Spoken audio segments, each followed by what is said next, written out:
በትልቁ ሲጠበቅ የነበረው ብራዚልን ከሞሮኮ ያገናኘው ጨዋታ በአቻ ውጤት ሲጠናቀቅ በ23ኛው የዓለም ዋንጫ የምድብ 3 የመጀመሪያ ጨዋታ የአምስት ጊዜ ሻምፒዮኗ ብራዚል ከሞሮኮ ያደረገችውን ጨዋታ 1-1 በሆነ ውጤት ስታጠናቀቅ በጨዋታው ሞሮኮች በ21ኛው ደቂቃ ከብራሂም ዲያዝ የደረሰውን ኳስ ሳይባሪ ጎል አስቆጥሮ መምራት ቢችሉም በ32ኛ ደቂቃ ላይ ከብሩኖ ጊማሬሽ የደረሰውን ኳስ ቪኒ ጁኒየር ወደ ጎልነት በመቀየር ብራዚሎችን አቻ ማድረግ ችሏል።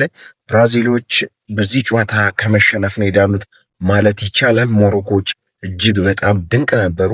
ጨዋታው እንዳጠቃላይ ውብ እግር ኳስ የተመለከትንበት እጅግ በጣም ማራኪ ጨዋታ ነበር።